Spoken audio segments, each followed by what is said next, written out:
Hi, I'm Jennifer Potter, Executive Director of UIL Texas.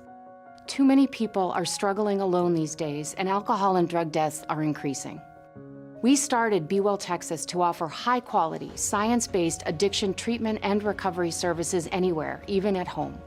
We provide compassionate, caring support virtually or in person. In many cases, there is no cost for treatment if you don't have insurance. Really. Welcome to UIL Texas. We're glad you're here.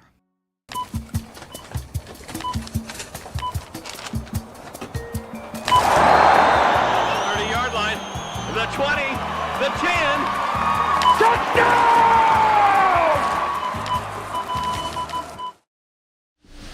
One time a bird got into my house, and I had to come home from work and extract the bird from the house because my wife and daughters would not touch the bird.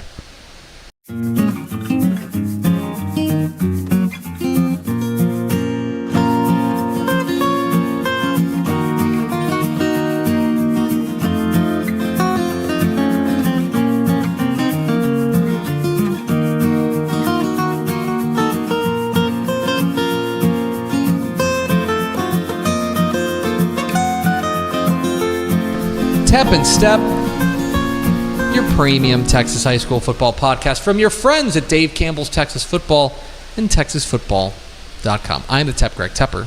And I'm the Stepp, Matt Stepp. Thank you for being a Dave Campbell's Texas Football subscriber or for just watching this for free on Friday. We got to stop giving this stuff away. We do. What are we even doing? What a terrible business model. We're devaluing our own product by being like, oh, like you should pay for it for fun. And then 2 days later, watch it for free. Yeah, exactly. Actually, I think it's a great idea. So we would like for you to subscribe. We would hope you would consider subscribing because you can watch dozens and dozens of live Texas high school football playoff games because it's the stinking playoffs. What a better time to subscribe than now? We are in playoff season. Playoffs. Yes. We love playoffs, don't we, folks? And we do. We love the playoffs. We've been working so hard the past few days. You know who else loves playoffs? Who? Our producer, V&A Moreno. Do you love the playoffs, V&A Moreno? I love the playoffs. Yeah, the playoffs. Need a little more enthusiasm than that, though. I love the playoffs! Thank you for moving the microphone. That was a responsible thing to do. It's a pro right there. That's why she's a pro. I am not. I would scream in the mic. This is ostensibly your by-district preview edition, but really what it is bracket breakdown. Yeah. Okay. It's nerd out time. We're going to be breaking down all 12 UIL Texas high school football playoff brackets, which you can find at texasfootball.com/playoffs. Go and bookmark that on your Palm Pilot there with texasfootball.com/playoffs. We got everything on there, including predictions. What percentage of our users have Palm Pilots, you think? What percentage? 0.002%. Do you know what a Palm Pilot is? What's a Palm Pilot? Oh, no. That just shows how old we are. But this is the Google perfect it, time of year. Yeah, Palm Pilot. Came with a stylus. Mm-hmm. You can write that down. But anyway, this is... we're going to be going through all 12 UIL Texas high school football playoff brackets. If there are big games in the brackets, we'll, shout them out. But, this is not a normal Tep and Stepp. Yeah, there's not... We love the by-district round of the playoffs. It's one of my favorite weeks because it's just 300 and... Well, 52. UIL 11, man. 304, 352. Yeah. Right? 320 in UIL 11 man and 352 total. Correct. UIL single elimination games. Yeah. So I think it's awesome, and I'm fired up about it. But there will be some lopsided results, and we're ostensibly going to get messages in our social media and emails. Too many teams in the playoffs, and those people are wrong. Yeah. It's weird to be that wrong and that loud and that wrong. Yes, because number one, there are a lot of fourth place teams who will beat first place teams, and we have the bold take here at Tep and Stepp that more football is better than less football. Thank you for your courage. Thank you. Thank you for that take. That's why I'm a high school football first responder, because I have that kind of courage. But we will start, Matthew, as we always do, with your Texas high school football fun fact of the week, presented by Community Coffee. Community Coffee supports and celebrates the thriving communities at the heart of Texas high school football. Community Coffee. Strong as our roots. Discover more at communitycoffee.com. It's a refreshing cup of joe right there. Just get you going. It's definitely not water to keep me hydrated. Matt Stepp, your Texas high school football fun fact of the week is a simple one. And if you get it wrong, we're probably just going to cancel the show. Okay. 704 UIL Texas high school football teams have qualified for the playoffs. Mm-hmm. How many qualified for the playoffs last year? 704. No, I mean how many also qualified last year. Oh, you mean how many repeat customers do we have? Okay. I was like, well, there's 704 last year too. That's easy. Thanks. How many repeat customers? How many teams have made the playoffs each of the last 2 seasons? Okay, I'm gonna say 704 is the total. Okay, 704. I'm gonna say 622. It's a good guess. It's not wrong, so the show's canceled. Okay, bye everyone. 534. Oh, I overshot a little. 534 teams. That's a lot of first timers. A lot of newcomers, not first timers, but newcomers. Let's see. That means that 534 divided by 704. That means that there's almost a 25% churn rate. That's better than I thought. Yeah, not bad. I've got the list of the teams that missed the playoffs here. If you want to go through them, we can go just do a postmortem on them. One of them, Everman. One of them, Lake Dallas. Those just pop out to me. VNA, do we want to fire Tepper right now? I will also say this is not fair. That's a little overshot because Wichita Falls did not make the playoffs this year. Wichita Falls Hershey did not make the playoffs this year. I'm still proud of my Falcons. You should be. Yeah. Go Greenbirds. Anyway, 534 repeat Green customers. Birds. They're green and they're birds, Go right? Falcons. Oh, nobody has ever referred to Lake Dallas as the Greenbirds? I've always been a green bird up until college. Anyway. That's true. UNT too. Yeah. It is time. You've got to type VNA. Okay. It is time for bracket breakdowns. We are going to break down every single UIL Texas high school football playoff bracket. We're going to go smallest to largest to make sure that you stick around to the end. That's right. That's what we call you 6A snobs are retention. Stick around the whole time. Retention strategy here. Yes. Okay, so we're going to start with 1A Division 2. For those who don't know, Matt Stepp is an 11-man guy. Should we do a 6-man positioning statement again? This is good. This is my yearly positioning statement. Yes, exactly. Ooh. I do not hate 6-man football. No. I think there's a place for it. I think it's great for those small communities. All that fun stuff. I think there's a place for it in this world. I do not just. It's just not a preference of mine. Just not your thing. No, it's not my thing. It's like some people don't like tennis, right? 6-man football. It's a different game. It's just not my cup of tea. Doesn't mean I think it sucks. Doesn't mean I think it should be banned. I just think that's not as fun as 11-man football. It's not your thing. No, and that's okay. So there you go, Tepper. Take it away, Tepper. Yeah, good luck. 1A Division 2. 1A Division 2 is an interesting bracket that it does feel like we are careening. There's about 2 or 3 inflection points that we're going to get to pretty quickly. In Region 1, it does feel like Klondike is the favorite. All 4 of our predictors on TexasFootball.com/playoffs picked Klondike. That's a team that started off slow. I think they started off 0-4. But they have rattled off their last 6, and they play a brutal non-district schedule. Dalton DeGraff and Reach Ball Club, I think, is the team to beat in Region 1. Region 2, Jayton is by far the team to beat, I think. They're the number 1 team in the state. But you do have the 2-time defending state champs in Benjamin there, lurking in a potential regional final. That's the 3rd round in 1A Division 2.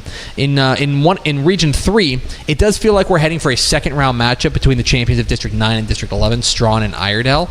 And those feel like the real teams to beat. Like Iredell and Strawn are the teams to beat. Your mileage may vary. I think we're split on those. And then in Region 4, I look at, again, we're heading for probably a regional final matchup between Oglesby, the team that played for a state championship last year with Kyler Fawcett, and Richland Springs.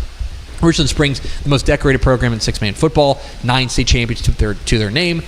They are undefeated, but I don't know if we know how good they are. I think that they are a team that is we'll find out. Each opponent from here on out will be their toughest opponent. And by the way, they've already advanced to the second round because Calvert has forfeited their first round playoff game. Oh, Calvert forfeited? Calvert, yeah, they don't have enough eligible players right now. Oh, that's what we heard. It does stink. So anyway, that's what I think. My predictions on TexasFootball.com/playoffs were Klondike Region 1. It was Jayton in Region 2. I have Iredell in Region 3 and Oglesby in Region 4. And I'm going with Jayton as my state champion. That's 1A Division 2. To 1A Division 1, continuing our 6-man speed dating. Region 1, I really like Whiteface. The Antelopes have been terrific. I love 10-0. Their defense has been really, really strong, which is something I always look for in 6-man football. I think they're the favorite in Region 1. I do not think they're by accident. I think they're battle-tested, and they are for real. Region 2, I'm going with Westbrook. I think Westbrook, if they've been in the last 3 state championship games, I think that they are legit. I do think that regional final potentially with Water Valley looms very large, and I think that Spur could give them a run in the second round too. But I do like Westbrook there. Region 3, it's got to be Abbott. I think Abbott, what they did to Aquila last week, I think really makes them the team to beat there. Although Avalon is undefeated as well, but it feels like it's going to be Abbott. And then Region 4, it's so fascinating. Gordon is the runaway favorite to win the state championship. And yet they also have, in my estimation, the single toughest first-round matchup in all of Texas high school football. They play May. That's a top 10 matchup in six-man football. That's number 8 May. They're playing in the first round. If they get past that, they're probably seeing Jonesboro in the regional final. I think that they're the team to beat. Rye Reed, Stryker Reed, et cetera, the team. But they will run a gauntlet there of May in the first round, probably a team like Menard in the second round. Then they play Jonesboro, followed by Abbott, followed by whoever comes out of the left side of the bracket, either probably Westbrook or Whiteface. Either way, they will run a gauntlet. You get these matchups in six-man because they only take 2 teams to the playoffs. Exactly. You can get these 10-0, 9-1. That's what this is. Power-packed first-round games. So May versus I mentioned this on Twitter. It's hard to remember a first-round matchup like Gordon versus May, 2 legitimate state championship contenders playing in the first round. Anyway, you can find my predictions at texasfootball.com/playoffs. There it is, your 6-man speed dating. Did you have fun? Everybody have fun there? Love it. You had a lot of fun. Go 6-man. 2A Division 2, Matthew. 2A Division 2. We talked a little bit about it on our playoff bracket reveal show. 2A Division 2 feels more wide open. There are no undefeated teams in 2A Division 2. None of them. That's crazy. There's not a single 10-0 team in the bracket. Is that right? No, I've got that wrong. Groover's undefeated. That's the very first team in the bracket. Team in the bracket. Never mind. Everyone except the very first team in the bracket. Yeah. Okay. We'll go region by region here. We'll start with Region 1. It does feel like Region 1 kind of got upended because of when you take a look at the records. Like, you look at Groover at 10-0, and then you look at a team like Stratford at 6-3, and you're like, oh, of course, Groover's a lot better. I can't shake the feeling that Stratford may end up like I can't shake the preseason projections of Stratford. I think number one, they have, if we talk about making the whole plane out of someone, Stratford makes the whole plane out of Bryce Braden. He's a man. They have a shot. Stratford's battled a lot of injuries this year, and I think that the key is going to be how healthy are they. If they're healthy, they can win the region. But are they healthy? And I don't think we'll really know that until, all due respect to Crosbyton, we're probably not going to find out how healthy Stratford is in that game. I think round 2, though. Against Wink? That is a showdown matchup in the second round. 2 teams that could win the region going at it in the second round of the playoffs. I think it's a fantastic matchup. I think Groover at the top of the bracket really has a pretty cushy path to a regional final. I think they're on the clean side of the bracket. Yeah, Hale Center's got a nice 9-1 record, but I would in 2A, typically in 2A up in that part of the world, Amarillo area seems to be stronger than Lubbock area. Agreed. So I look at that, and I think Groover's got a pretty clean path to the regional final. I think the bottom side of the bracket is a little tougher. I think we're looking at a Wink-Stratford showdown in the second round to determine who's going to play Groover in the regional final. I agree. I really like Kamid Fasciani, the running back there for Wink. I think that I think they're the real deal, and I think they can win the region. I'm the only one who didn't take Groover. I took Wink in our predictions because I think that running game and that defense can hold up. But they do have the tougher path to get there for sure. Region 2. Region 2, it's so funny. Is there a 2-time defending champ we're talking about less than Albany?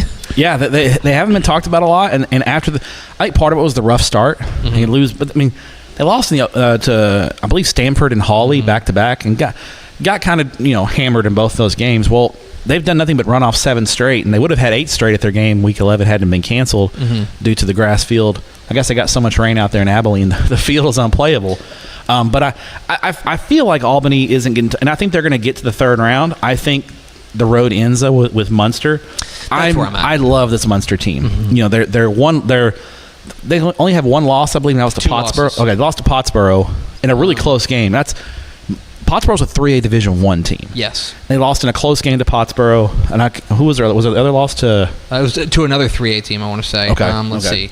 To your point, their other loss is to Holiday. Yeah, which is a 3A Division 2 team, a top 10 3A Division 2 team. So Munster's strength of schedule and the way that win over Collinsville really kind of impressed me. Yes. I think we're looking at Albany and Munster in the regional semifinals in the bottom of the bracket. Yeah. Top of the bracket, I think Wellington and Collinsville is a great round 2 matchup. Should be a lot of fun.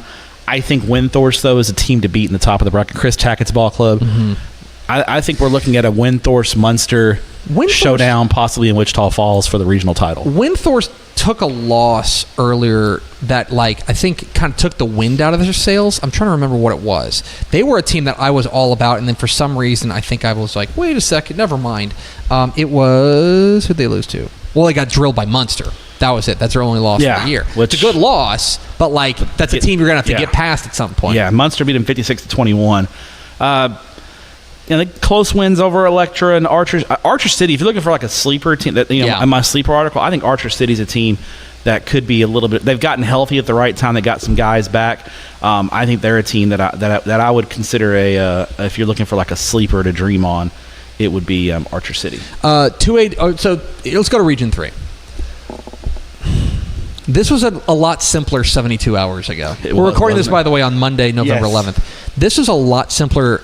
We're just ready to put Mart all the way to the state semifinals, just like pencil always. in Mart. Yeah. And then they go off in Week 11 and get absolutely annihilated by Goldthwaite, snapping a 50-game district winning streak. It's the second loss in district play for Kevin Hoffman ever since taking over for Rusty Nail.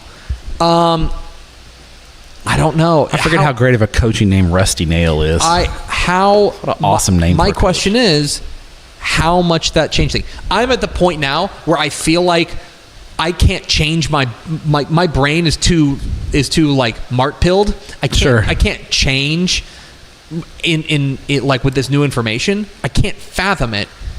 If there is an opening, it feels like Lovelady is probably most likely to walk through it. That's my pick. Lovelady's been the team that's kind of been the challenger to Mart and what little challenge they've had in Region 3 the past couple of years. Lovelady played Mart last year in the regional final and lost 57-20. That's the thing. Mart, this is Mart's first region loss in 7 years. Yeah, it's crazy. I like Lovelady's 8-2. Their 2 losses are by 2 points to Timpson and by 14 to Garrison. 2 really good Division I teams in Class 2A. So I think this Lovelady team is ready to take that next step. Mart's I don't think Mart is I think what we saw last Friday was a little bit. I don't think they're 46 points worse than Goldthwaite. On Friday night they were, but yes, I think that's an outlier type result. I think Mart's going to play a lot better in the I think this might have been a wake up call for them, but they're not head and shoulders above the field, and I think the inconsistency and some of the issues that we've seen with Mart's team this year, I think this is the year Lovelady takes them out. Interesting. I could see it. It also wouldn't surprise me if Mart just starts doing what they do in the playoffs and just beating every team 56-7. Watch out for Mountain Enterprise. Keegan Nash is healthy. If you're looking for a sleeper team to kind of surprise and make a deep run, because I think Mountain Enterprise has got a nice pass to the third round. If they get past Deweyville in the first round, that's district champion Deweyville. Yeah. If they get past that, then they'll be favored in the second round. And if they got that guy, Keegan Nash. They got to keep him healthy. They keep Keegan Nash healthy. Watch out for Mountain Enterprise as kind of a sleeper. Region 4. It's funny, for all we talked about, Mart being the usual favorite there in Region 3, Shiner, in my opinion, looks the clear favorite in Region 4, in my opinion. The win over Falls City is really what kind of... and just the way that they play, that defense, even when they were losing games 21-0 to 3A teams. Yeah, there are 3 losses. You lose to Hallettsville by 7, 3A Division I playoff team. Rice Consolidated, that was the one 23-0, but Rice Consolidated is better than we thought. Yeah. That's a playoff team in 3A Division II, 2 divisions up. And they lose by 7 to Poth, who's an undefeated 3A Division II team, who is a contender in their own region. They lost by 7. They've won 7 in a row since then, and really, other than Falls City was the only one that was competitive. Yeah. And even then, that was a pretty dominant 21-3 win. I just don't think that there's anything, as long as that defense continues to play like that, I'm just not sure that there's anything that's going to stand in their way. Junction's interesting. Junction is a team that I think... I do think they're interesting. I think they're interesting. I know the computer... My only concern about Junction is the lack of playoff pedigree. And you're getting a second-round game against Falls City. Say what you want about Falls City, but they've been there, done that. They win. They know how to play in November, December. Junction, I don't know. Junction hasn't probably been to the third round of the playoffs in a long time. So that's the one concern I have. But I know the computer loves dominance, and Junction's been dominant. Junction's been dominant, but I'm not sure. I think you're right. I also don't know if they played the toughest schedule in the world. Shiner is battle-tested. We know that. And that second-round match, I will say this, that second-round matchup, potentially, Junction Falls City, will be very, I think the winner of that game, respect to a team like Somerville, but the winner of that game, I think, is going to be the favorite. Agree. To get to the regional final. Shiner. Agree. Exactly right. Okay, so that's 2A Division II. A reminder, you can see our predictions at texasfootball.com/playoffs. On to 2A Division I, Matthew. 2A Division I, we will start in Region 1, as is tradition, which is the Fireworks Factory. It's really fun. Oh, buddy. And it's just like, with realignment, it just gave us this beautiful gift of matching Region 1 versus Region 4 in the second round. Like, that's just the way the bracket shapes out. District 1 versus District 4. I'm sorry, District 1 versus District 4. Yeah. And as a result, barring what would be a calamitous upset, we are going to get Stanford versus Panhandle and Sunray versus Hawley in the second stinking round. Those are regional final type matchups. Absolutely. And we're going to get those in the area round. Unbelievable matchups. The way the bracket fell this year. I think you start with Sunray at the top of the bracket. Yeah. They've got that guy in Armando Lujan. Great comparison. I think I think maybe Pickle on the show today who this is kind of similar to, reminds her of Terry Bussey's senior year, where they've made these deep runs the past 3 years, and they've semifinals last year. They won the region last year, 282. Moving up to Division 1, they've been very. They have wins over Stratford, Canadian, Panhandle. Like, just really an impressive run. They've beaten every team of record in the Panhandle, basically. Yeah. And they've beaten them soundly. Yeah. And they beat Childress, too. Like, they went over, a really great resume for Sunray. And then they get Hawley. A really good Hawley team in the second round whose only loss is to Stanford. Yeah. That was an undefeated Hawley team until last week. And they've still got that guy in Keegan Abels, And then at the bottom of the bracket, you get Stanford and Panhandle. I know. Panhandle, Broxton Robinson, I saw him play last year. Dude is unbelievable. They've got one loss on the year to Sunray, and they're going to get Stanford. We're potentially going to have 11-0 versus 10-1 in the first round of the playoffs. Twice. Yeah. Because you get 2 11-0, 10-1, and both of them, just put them both in Lubbock. Let's have a doubleheader at Lowry Field. Amarillo versus Abilene area. Just have it at Lowry Field, neutral site. Visit Lubbock game. Let's go. You are only doing that for yourself. Listen, I am a value shopper. This is as selfish as you've ever been. Who doesn't want to see those two games? Like, come on. The team that kind of gets lost in the wash here, I think, is Post. V&A, let's go to Lubbock and watch those two games. What do you say? Let's do it. We're going to go. Let's go. Yeah. I think Post is the team that gets lost in the wash here. That's a 10-0 Post team. They're rolling. Yeah, nobody's talking about them. And they've got a clear path to the third round. I think they should get to the third round. Now, it's going to get real tough in the third round with Hawley or Sunray. But, yeah, Post. They were back-to-back state finalists not that long ago. I know. So I think if you're looking for another sleeper, I like Reagan County. They've got a kid just committed to UTEP, a great athlete. They're 9-1 on the year. Really interesting team. Tough. I think potential second round game against that Abernathy-Stinnett West Texas game is going to be a really good 2-7-3 teams going at it in the first round. So this is the region that's I think the deepest in 2A Division 1. So that's 2A Division 1 Region 1. And now for something completely different. 2A Division 1 Region 2.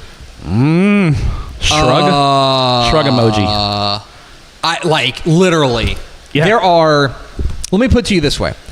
According to the computer, the difference between the number 1 rated team and the number 8 rated team is 14 points. Which is, in the grand scheme of things, is not much. It's not much. It's a 2-touchdown game. Like, if it's a 2-touchdown game, it wouldn't surprise you if the underdog won. No, you know what I mean? There's 6-man. There's literally eight teams who can win this region. Absolutely. Like, to me, I guess it probably starts with Hamilton. Yeah. Their lack of playoff pedigree gives me pause. Sure. But, they do look like the best team.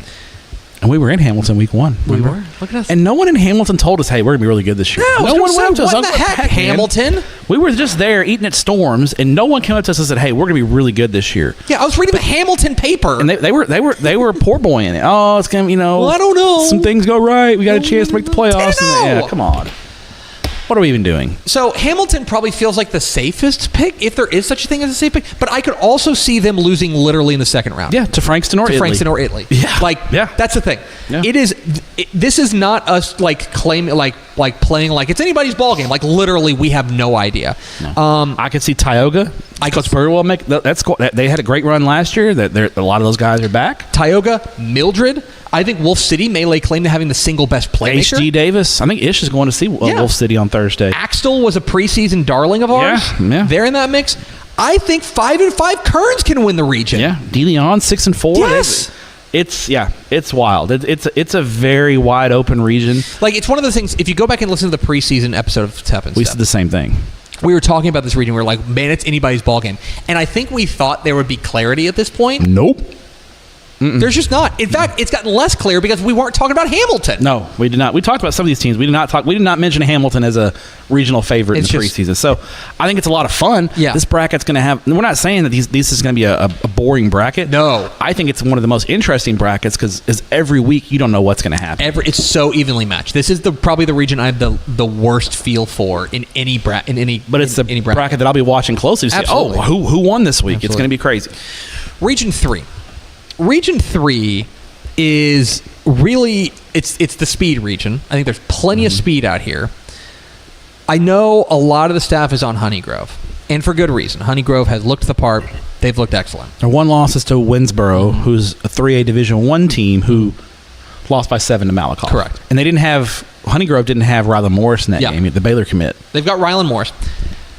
I think Garrison is in this mix too. I think getting over that Timpson hump a couple weeks ago is a huge deal for them. Timpson has been just their bug. Terry Bussey has personally victimized Garrison. This entire region. Yeah, especially Garrison. Especially Garrison. And that's like a big rivalry. Yeah. Garrison and Timpson are huge rivals, and I know Garrison probably had a send-off parade for Terry Bussey when he went to A&M. They were like, see you, buddy. Have fun at College Station. Yeah. Get the hell out of here. We're tired of you. Beckville has reloaded in a hurry. They have been great. Been really impressed with Cody Ross's ball club, considering they lost, Jacoby Williams to Texas Tech, and we kind of wrote them off. They've been really good this year. Centerville 9-1, a team to beat. No one talks about Centerville, and they're always just kind of right there, 8-1, 9-2, and then you look up and they're playing them third round of the playoffs. Playing on Thanksgiving. I'm on Wascom though. I saw them in person. You've been Wascom-pilled. I have been Wascom-pilled. I'm in. I think that Wade Lawson's ball club is for real. I think they have got dudes, just straight up dudes. They play with an edge. They play with an edge. They are fast and they are very, very sound. Like they tackle really well and they play with an edge. I'm in on Wascom. I like Honeygrove, but I don't love them, and that's why I was like, I'm good enough to like take a chance on a team like Wascom. My concern on Honeygrove is going to be the health, the injuries. Are they healthy? I think if Honeygrove's healthy, I think they got the most dudes and the best chance to win it. Wascom Garrison in round 2. Hot. That's going to be fun. Hot. Yeah, that's going to be a lot of fun. I think the best single player in the region is Shelbyville's DJ Barnes. Yes. 2-time Mr. Texas Football Player of the Week. Unbelievable basketball player as well. I think Shelbyville. I'm not sure Shelbyville can actually stop anybody, but they can score with anybody. Well, DJ Barnes, when he puts up 300, when he puts up a 300 game, it's like, well, I mean, that seems pretty good to me. Shelbyville is. They'll play a 53-51 game on you. Shelbyville is the official like cut the brakes team of the year. Yes, yeah. Like the average score of their game is 45-35. That sounds fun. The average score. You're going to be entertained if you go to a Shelbyville You will game. be. Absolutely. You will get your bang for your buck. So Region 4. Region 4 is probably the other power nexus of 2A Division 1 and something we probably could have seen coming in the season. I think you've got two favorites, and if you want to call them a sleeper, but a team that people probably aren't talking about. The two favorites are Refugio and Ganado. Sure. And the way that the bracket broke down, they would see each other in a regional weekend. Yeah. Thanksgiving weekend. Refugio wants a piece of them. They feel like they got their pants pulled down last year. They did. How they feel like it, they did. I mean, Ganado put it on them in the playoffs last year, and I agree. I think Refugio wants a piece of them, and I think Ganado's like, hey, we're here. Like we're for real, and like there's reason to believe. I believe that getting Bryce Ullman back from injury, they've been a different ball team, different ball club. The team that nobody's quote unquote nobody's talking about is Mason. Yeah. The Cowpunchers. Yeah, they have been exceptional. They've been old school Mason. They look like they're back to their old ways after some down years by their standard. Yeah. You think they're pissed that the Puncher Dome got damaged in a storm, and they're just like taking out on the rest of Class 2A? Like our stadium, our beautiful, sweet stadium got damaged in a storm. Now we're going to take it out on everybody else. They play old school football. I am, like, to me, if you're Mason, you're on the clean side of the bracket. Yeah, and you will only have to face Ganado, one of them. And the thing is, Refugio and Ganado are going to play in the third round, and that's going to be an emotional game. Mm-hmm. Whoever wins that game is probably going to get a lot of starch taken out of them in the win. And you got to turn around the next week and sack up and play Mason. Mm-hmm. That's a tough ass back-to-back weeks. It is going to be a lot of fun there. Region 4 is the one thing I feel pretty good about. Right now, I would pencil in Region 1 versus Region 4 in the championship. That is probably what I'd say. Like, I don't think there's a team from Region 2. I think Region 4 is going to be favored over Region 3 in a title. Yeah. And remember, they have Terry Bussey this year. And up until last year, remember, very famously, Region 4 has just dominated Region 3. Yes. In last year, it took Terry Bussey putting the cape on. Yeah. Even that game last year, Ganado took Timpson to the wire there. So if you're looking for a sleeper in Region 4, keep an eye on Marlin. Yeah. They very quietly have had a good year under first-year head coach Jeff Rogers. Yeah. Keep an eye on Marlin. That is 2A to 3A, Matthew. I guess we'll talk a little bit about 3A football. 3A Division 2. We'll start in Region 1. And in Region 1, the question surrounding Region 1 is always Canadian or somebody else. I think we're into somebody else here. Yeah, I think so. Canadian's still very good, but they're just not. There's chinks in the armor this year. Yeah, they're just not where they have been in the past, and I think finally this year Wall gets over the hump. I think this Wall team under first-year head coach Craig Slaughter. There was a lot of controversy this offseason around Wall and making the coaching change, and the kids, have just plugged along and been very good, and they. It seems like this is their year to get over that hump. They've played Canadian in the regional final. I think the last 2 years, and Canadians got the best of them. I think this is the year that Wall gets over that hump. I think it's a two-team race. So I don't.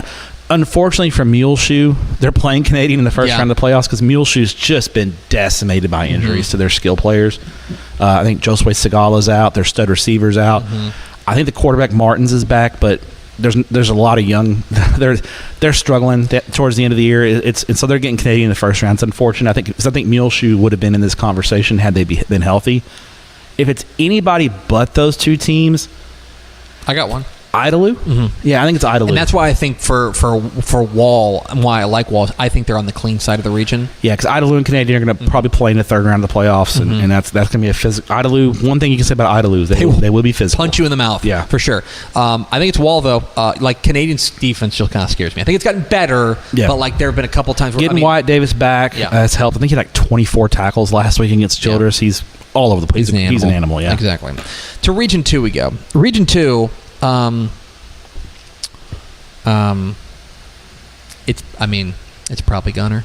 Yeah, I mean, it'll be shocking if anyone but Gunner wins it. But I do think Region 2 is better than it has been. I think it is, and I will say this: like for Gunner, they have a weirdly tricky path, much trickier in the sense that they're playing fundamentally a district champion in round 1 because Cedar Hill TLC won their district, but they had some UIL issues. UIL issues. They had to forfeit a ton of games, won their final game to finish 4th instead. So now they play Gunner. Then the second round, I would contend to you, Wichita Falls City View is a high ceiling team. Yes, that with a good second place athletes they've got can challenge Gunner.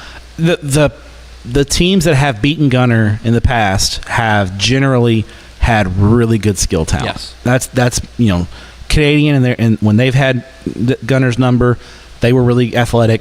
Newton in the state championship game, Franklin in their state championship game. Obviously this year Anna. Those are big. It's hard to talk about Anna and Salina because they're so much bigger than Gunner, but they obviously had an athlete edge. That's the way you beat Gunner. You have to be able to out-athlete them on the edges and then play to a stalemate up front. City View has the athletes to give them a challenge. Yeah, you're exactly right. Holiday and Toller are interesting too. Shout out to Toller making the move up and 9-1. 9-1. Did they lose their first game? I believe they did lose. I think they lost the season opener. And a new coach too. 9-1 under a new coach, Blake Mauser, coming over from Vandegrift. Been great. I think there's a pretty reasonable path for Toller to be in the third round of the playoffs in their first year in 3A. Very impressive. Very impressive. Shout out to the Snake Farm. Yeah, but it's got to be Gunner, I think, is your favorite. By the way, that third round matchup, Toller and Holiday, will be really fun. It's a good matchup. Jacksboro's another team that kind of injured. Landon Sams, their star running back, has been banged up. I think he's out for the year, but Cannon Valenzuela's still there, and a dog. He's got that dog in him. He does. Region 3. To Region 3 we go, where I put it to you kind of yesterday or rather Saturday on the bracket reveal show. Seems like it was yesterday. It's like I haven't slept. It was so late Saturday. I haven't, but to me, it's like in Region 3, you can go like known commodity or like brand name, or you can go like hipster shopping. Like if you want to go brand name, Newton there. Newton took some early losses, but they are back. They are back playing Newton football, and they are a team that I think has flown under the radar, which is exactly how Drew Johnston likes to do it. Right? They've been very, very strong. I think you could also say the same thing about a team, like Dangerfield. Dangerfield took some lumps early. They really struggled early in the year. Really struggled. Yeah. I think they've gotten their wheels back on. Interesting first round matchup with Harmony. But if you want to go hipster shopping, New Diana. New Diana is the new hotness. The highest scoring team in 3A Division 2. Yeah, they are the new hot thing out there. Is it Jawan Johnson? Is that his name? Believe so. The New Diana quarterback. Or is it DeJuan Johnson? Let me look. He's a sophomore. I'm gonna need to know his name for the next couple of years. Yes, he will. His name is DeJuan Johnson. Yeah, DeJuan Johnson. Yeah, DeJuan Johnson. I think Jawan Johnson played receiver for the 49ers. But their offense is outrageous, and Jason Pitt's done a terrific job there. And then you have Grand Saline, Joe Drennan, who has state championship pedigree, led Mineola to a state championship.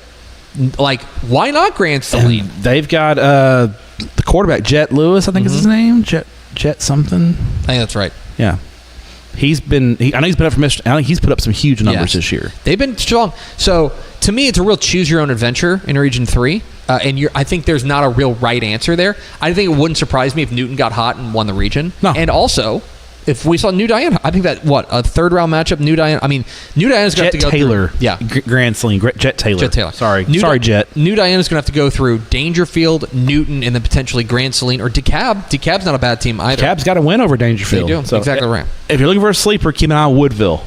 I think, Ty Robinson's ball club, moving down from Division 1 to Division 2, only finishing second behind Newton.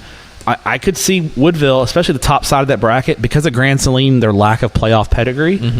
That's a tricky second round game for Grand Saline. I could see Woodville running all the way to a regional final. Region 4. You want to talk about the impact of one particular game. Dude, Tidehaven beating East Bernard turns this into an absolute, blender. Because now we are probably getting Poth and East Bernard in the second round of the regional final type. It's a regional final game. And honestly, if they had, because it was a 1-point game, right? If East Bernard had beaten Tidehaven, it would be the regional final. I would say that is going to be the regional final. Yeah. And now we're going to get in the second round. And then the winner of that game is probably going to get Lexington. Yeah. Because Lexington lost to Blanco. Exactly right. So this is a deeper region than people think. Yeah. I think Blanco, no one talks about them. They were a regional finalist in Division 1 last year. Yeah. They dropped down to Division 2, and we kind of all took Lexington to win their district, and Blanco's like, hey, we're here too. And I think Blanco should run to the third round of the playoffs. I think you're right. I think they are on the favorable side of the bracket. I think we're looking in this bracket in the regional semifinals. I think we're looking at Blanco, Tidehaven, Lexington versus the winner of East Bernard Poth. That's a really good four pack there in that region. It really is. Region 4 has some real depth in it, and because of one or two results like Blanco over Lexington and because of Tidehaven over East Bernard, we kind of get to the fireworks factory very quickly there in Region 4. So that's 3A Division 2. To 3A Division 1 we go. We will start in Region 1, where I made the point on my bracketology video, and I think I did on the prediction. I just talk so much, Matthew. You're going to need the halls and the Ricola and it's like coaching school, right? This is like coaching school. Yeah. Just talking so much. It's yapping. Yep, king. Are you tired of VNA? Are you tired of hearing Tepper yap? I have been hitting record all day. Yeah. I'm the one that records. I'm sorry. Am I tired of it? Nah. Region 1. As long as that direct deposit hits, right? Region 1. I don't think anybody separated themselves in Region 1. I think that Region 1 probably has... I think it's probably a little higher upside than like what we were talking about 2A Division 1 Region 2. But I think it's the same thing of like there's like 3 or 4 teams that are all pretty bunched together that there's no reason to believe that there's going to be any sort of difference. For the past like 8 years, it's been all right. Brock semifinals. Yeah, exactly right. This region's boring. Brock's going to destroy everyone. We knew there was going to be a vacuum, and I don't know if anybody's really filled that vacuum quite yet. No, I mean shallow water maybe, but I mean that's a tricky second round. That Peaster Comanche second round. That's a really good first round game. The winner of that's going to be a tough challenge for shallow water. How about Lamesa? First year head coach Efren Ramos. Lamesa's been down bad, and he comes over from Anna after being defensive coordinator at Anna. Lamesa, I don't think they're going to make a deep playoff run. They should get out of the first round. That's a district champion team there, so shout out to those guys. I think Sweetwater, Jim Ned, Paradise, Bushland, all kind of are challengers to shallow water. I think this is going to be a really fun an interesting region. I don't think it's kind of like 2A Division 1 Region 2 where I don't have a clear-cut favorite. There's like 6 or 7 teams that it wouldn't shock me if they won this region. That are all stacked together. I think you're right. Region 2, I think, does have a clear-cut favorite. The Malakoff Tigers. To me... I love this region. I think Malakoff... You disagree. I do, but I don't have a problem with people picking Malakoff. I think there's a strong case being made for Malakoff. I think this region is loaded. Yeah. And I think the 2 primary challengers to Malakoff are coming out of the same district, Liberty Ilo and Jefferson. Jefferson was my pick to win the region. 10-0. Cameron Williams, the UNLV commit at running back. Head coach Ty Taylor in his first year. He's got championship pedigree from his time at Pleasant Grove. And he texted me. This afternoon about the picks, and he's like, "Hey man, thanks for the confidence." He goes, "We're gonna try to make you look smart." So, I think, but I mean, I think they're a great team. But then Liberty Ilo lost to Jefferson by a point. Their 2 losses are to Carthage and to Jefferson by 1 point. And I look at the top side of that bracket. I think Liberty Ilo can get to the regional final. I think they can too. I mean, Winsboro's going to be tough. Winsboro's tough, but like Camden Capehart at Winsboro, the Mississippi State commit. That dude's fast. He is very good. Dude is fast. Yeah. I'm really interested in, like, that first round matchup, Winsboro and Atlanta, is a good ball game. We're talking about Atlanta now. Hello. I know who's going to win, but it's a good ball game. You're banned from Atlanta, Texas. Okay. You are not allowed in Atlanta. Tepper's face is on like the sign in Atlanta when you drive into town. I've just been burned too many times. Yeah. Mejia, or as a friend of ours, Carter Yates calls it Mexia. Shout out Carter. They are won a district championship. Aaron Nowell's going to text me like, dude, what the hell? I think that second round matchup with Liberty Ilo is problematic though. It is, but great considering what Mejia has gone through this year. That they had a young man that passed away mid-season, and they've rallied around that, and they made sure to post the disrespect season on Twitter that we picked them 5th in district, and they proved us wrong. And shout out to Mejia. It's good to see the Black Cats. One of the best logos that the Black Cat helmet. The spooky helmet. The spooky cat is unbelievable. I like Malakoff. I think championship pedigree, been there before. We haven't talked a ton about them, I think, because they haven't run through a difficult schedule, and you were gone last week, so we didn't get to talk about Malakoff because that was their big game of the year. Dude, getting Jason Tennyson back for them is so huge. Yeah, they needed him because they didn't. This is a team that last year Malakoff had an unusually good depth for a 3A Division 1 team. They're not as deep this year. They still have the frontline talent. They've got Mike Jones. Who? Mike Jones. 281-330-8004. They've got Tennyson. They've got Parker Poteet. They've got the frontline talent, but then there's not a lot of depth behind them. So I'm interested to see if they can run the gauntlet in a tough region, because you're looking at, to get to the state semifinals, you're probably going to play Tatum, Pottsboro. Tatum's a great 4th place team. Tatum, Pottsboro, Jefferson, and then probably Liberty Ilo. Yeah. That's a tough road to get to the state semifinals. Absolutely. To Region 3 and the Fireworks Factory. Region 3 is the region we've been waiting for, and we finally get a look at it. I think that overall, if you are Franklin, you are pleased as punch with the way that this bracket broke down. I think you're thrilled. I think they got the cleanest look of any of the contenders. I think they're gonna cruise into the 3rd round of the all due respect to the other 3 teams in that little quad there, but I think Franklin's a clear favorite to get to the 3rd round. And you may be thinking, well, clear favorite to get to the 3rd round. I would say clear favorite to make it to a regional final. That's not a knock on anybody. Hitchcock lives there, but Hitchcock's so banged up right now. This is the bracket that could have been. Yes. This is the bracket that injuries have taken a bite out of some of their, Columbus, has battled some injuries this year. Hitchcock has had some key injuries. So this region, I think, would have been even more fun had it not been for some gosh darn injuries. Because the top band injuries. The top bold take by you there. Courageous take. Top half of the bracket's fascinating. You're going to get second round matchup Columbus and Palestine Westwood.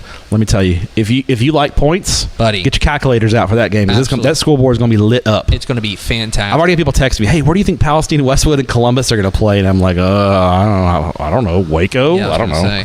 Waco or North Houston? But that is a fantastic ball game. Kavian Bryant going against Adam Schobel. Come on. So good. Pointsy. But I think Columbus is your favorite here.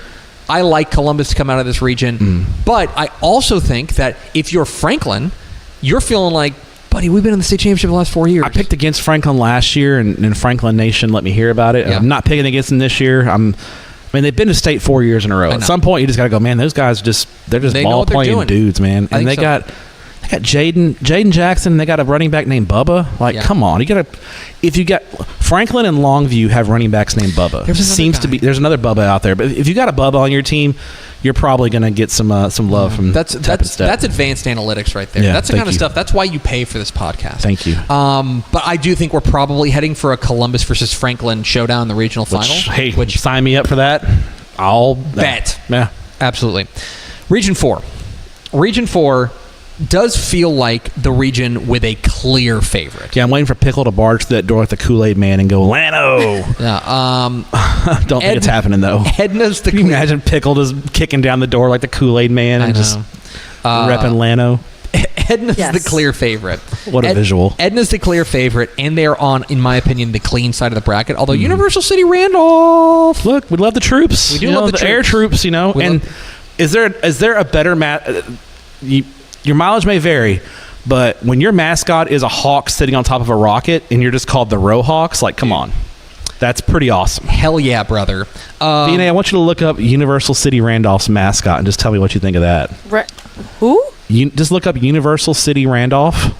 And their mascot. While we're talking, I want your genuine reaction when you see it. We'll keep talking. Lano at the top of the bracket. I think they're probably the favorite at the top half. Goliad, I think, looms as well. That's a team that I think has flown under the radar. But they're probably the favorite. I will just say this. By a small amount of stake in San Diego. I like the San Diego ball club. The Vaqueros. The Vaqueros, I think, are playing exceptionally well. Did you see the Rohawk? Are you still looking up the Rohawk? This is not going as well as I thought. Randolph Rohawks. Yeah. Yes. What? Isn't that awesome? Cool? Anyway. Whoa. It's a hawk on a rocket, right? Wow. I like Edna. I want to be a Rohawk. Yeah. I like Edna in Region 4. We all want to be Rohawks. We all want to be Rohawks. That's cool. I like Edna. Who's a Rohawk alum? Sorry, David Smoke. Yeah. I know he always plays up that big game. Yeah. I like Edna, and I would say that second round matchup between Lano and San Diego has my attention. I'm very interested. I like Lano as long as me and Mike Roach don't show up because we have been banned from Lano games according to Pickle. And that is Class 3A. Done. Check. Yay. We're halfway done, Matthew. 4A Division 2 time. We're sorry. To 4A Division 2. I'll put timestamps in the podcast. Okay, good. 4A Division 2. VNA's giving me side eye over here. Okay.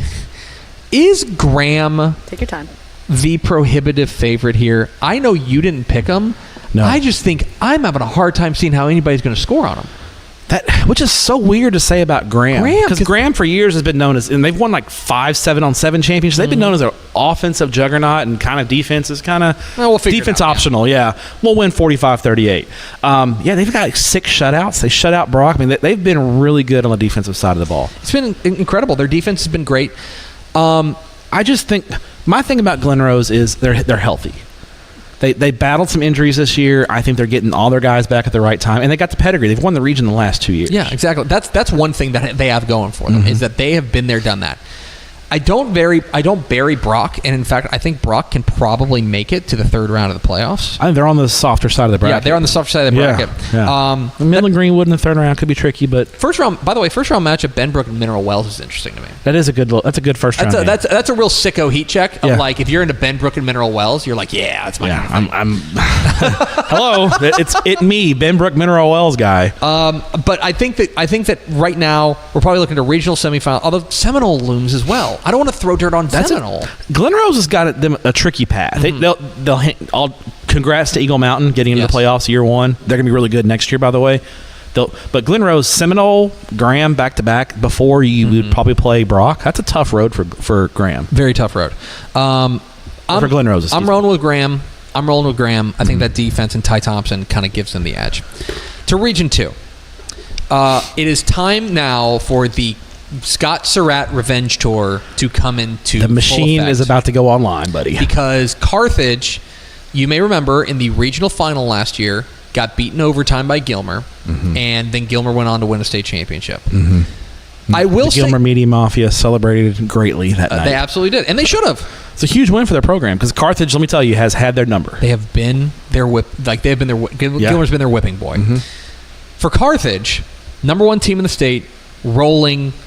Everyone's healthy, it sounds like. Yeah. They figured out what works offensively, which is just a snoot full of KJ Edwards, and then like Jet Surratt hitting you over the top. Oh, the play action game at Carthage. Oh God. Chef's kiss. Oh my God. Yeah.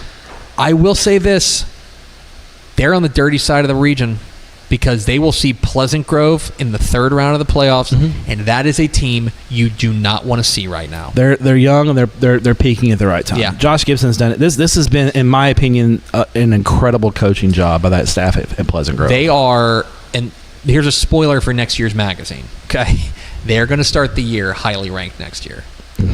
Breaking. Yeah. And then Gilmer. Gilmer is their. They have had fits and starts.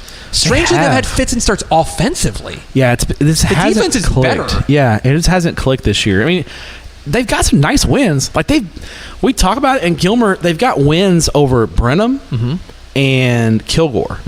But then they've also had losses to Pine Tree and Pleasant, which aren't bad losses, but they were beaten by double digits in both those games. So it's been odd with Gilmer this year. And so I want to believe in them. First round matchup with Center is interesting, by the way. Yeah, Center. I tell you what, the team I'm keeping on the top of the bracket is Athens. I think Athens has a shot. I think we're looking at an Athens Gilmer third round of the playoffs. Gilmer will be favored over Athens, but Athens is tricky. Zach Harrell's done a great job there. That Athens Van first round matchup is really good too. That is.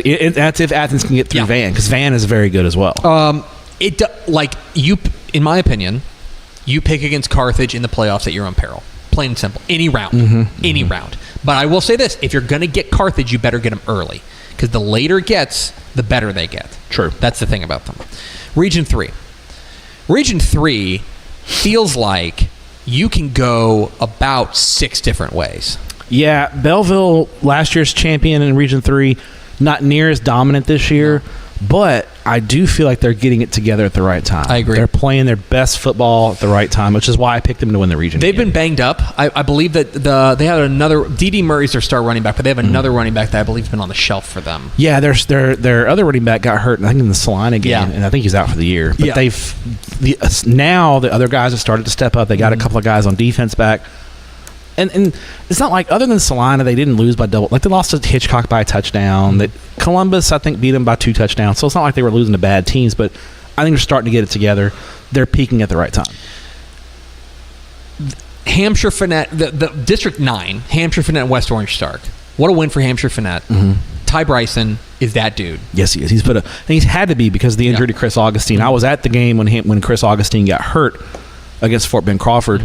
He gave them a lot of balance, and they've had to pretty much make the whole plan out of Ty Bryson, and it seems to work. Seems to be working for the. But I'll tell you this: second round matchup with Robinson. That's tricky. Danger. Yeah. And then third round. I mean, after that, I think they're going to be favored. I'll tell you this: Jasper's a problematic 4 seed.